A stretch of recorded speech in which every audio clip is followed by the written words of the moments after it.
Il y a tellement, mais tellement de matériaux qui sont récupérables et qui peuvent avoir une deuxième et même une troisième vie, mais malheureusement, il y a trop de gens qui ne sont pas au courant. Aujourd'hui, à la Capsule Écolo, on vous parle des écocentres.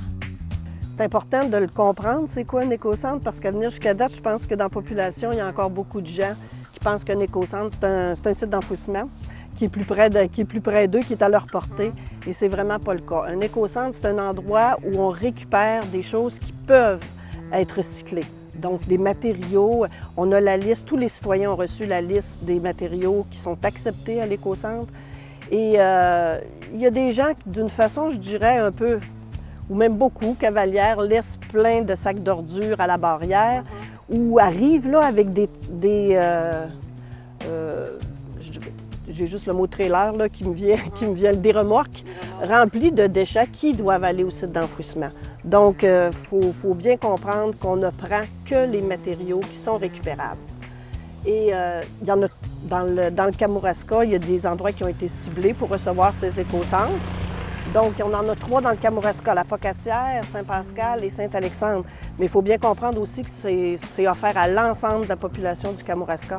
Donc, chaque personne va à l'écocentre qui est le plus près de chez lui, j'imagine, mais c'est vraiment un service qui est gratuit pour l'ensemble de la population du Kamouraska. On en a un aussi à Rivière-du-Loup. À Rivière-du-Loup, exactement, pour la MRC de Rivière-du-Loup qui reçoit les matériaux de toute la MRC de Rivière-du-Loup, mais qui est à la ville de Rivière-du-Loup. Le but des écocentres, c'est le plus possible de détourner des matières des lieux d'enfouissement. En 1998, le gouvernement du Québec a mis en place la politique de gestion des matières résiduelles et les municipalités ont des objectifs à atteindre de détournement de matières des lieux d'enfouissement. En fait, c'est géré par les MRC qui ont dû mettre en place un plan de gestion des matières résiduelles. De façon générale, on doit détourner environ 60% de ce qui va présentement dans les lieux d'enfouissement doivent être détournés, soit pour la récupération ou la valorisation. Saviez-vous que recycler une canette d'aluminium requiert 95% moins d'énergie pour en faire une nouvelle?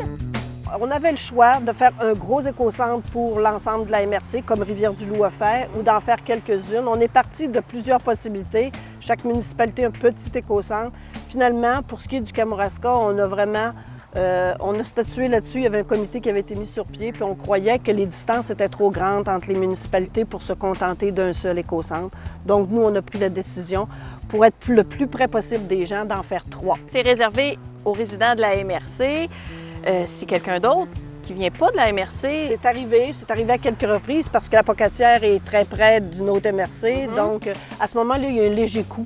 Je crois que c'est 10 $ par petite remorque, là, environ. Là, les gens peuvent quand même y avoir accès, mais de façon gratuite, c'est réservé aux gens de la MRC. Coeco s'en occupe, c'est un service aussi qui est offert par les municipalités. C'est géré par qui exactement? Dans le cas de la MRC du Kamouraska, c'est la MRC qui paye l'ensemble des dépenses, mais on a tous donné la gestion de ça à Coeco. Donc, c'est Coeco qui s'occupe de gérer les 3 écocentres, qui gère aussi celui de Rivière-du-Loup, de sorte qu'il engage le personnel, qui voit à la transformation ou au transport des matières. Et les MRC, eux, payent par quote-part ce que ça coûte. Ça fait que c'est vraiment bien distribué là, à travers les différentes municipalités. Le verre est recyclé depuis plus de 3000 ans. Il a la qualité de pouvoir se recycler indéfiniment sans perdre de sa valeur. Et en plus, il n'y a aucune perte dans son processus de transformation. Donc, 1 kg de verre usagé devient 1 kg de verre recyclé. Dans les écocentres, on récupère ce qui ne peut pas rentrer dans le bac bleu. Ça veut dire le métal en grosse quantité, là, les gros formats, le bois, les résidus domestiques dangereux. Au Kamouraska, il y a les plastiques agricoles, les résidus verts, ça veut dire les feuilles et le gazon, les branches.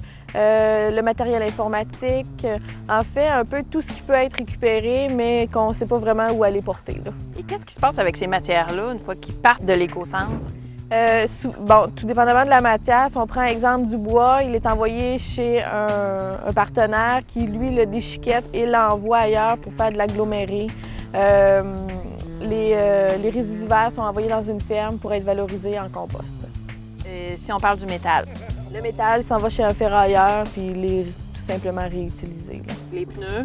Les pneus sont réutilisés pour faire, c'est un programme avec Recycle Québec, eux sont réutilisés pour faire d'autres matériaux comme des tapis pour mettre dans les étables ou pour ce genre ou des tapis pour les terrains de soccer.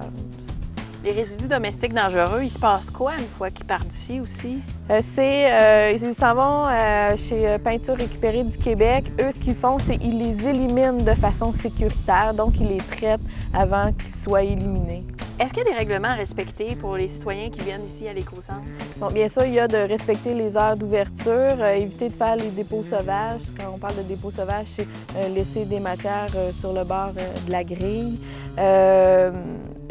Quand les gens viennent à l'éco-centre aussi, c'est eux qui doivent manipuler leur matière. Le préposé est là seulement pour les guider, pour leur donner un coup de main à l'occasion, mais c'est eux qui doivent transvider leur matière dans les conteneurs. Puis respecter aussi les matières qui sont acceptées. Ici, l'éco-centre, c'est pas un dépotoir, donc c'est vraiment seulement des matières qui peuvent être récupérées ou traitées. L'éco-centre n'est pas ouvert à l'année? Non, c'est ouvert du printemps, mi-avril, jusqu'à la mi-novembre. L'hiver, il se passe quoi? L'hiver, bien, en fait, ça n'a pas été ouvert. Les MRC ont pris une décision de ne pas ouvrir les éco-centres en hiver, principalement dû au lieu du site, parce qu'ici, il n'y a pas eau courante, il n'y a pas d'électricité, donc pas de chauffage pour les préposés. Aussi, il y a beaucoup moins de matière. Là. On parle de résidus verts, de branches. En hiver, ces matières-là, il n'y en a pas.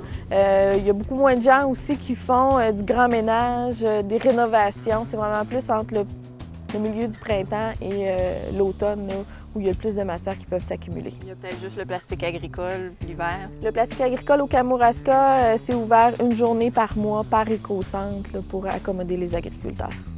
Pour connaître les matières acceptées et refusées à l'éco-centre, consultez votre calendrier de collecte, notre site Internet au www.co-eco.org ou notre ligne info 856 26 28.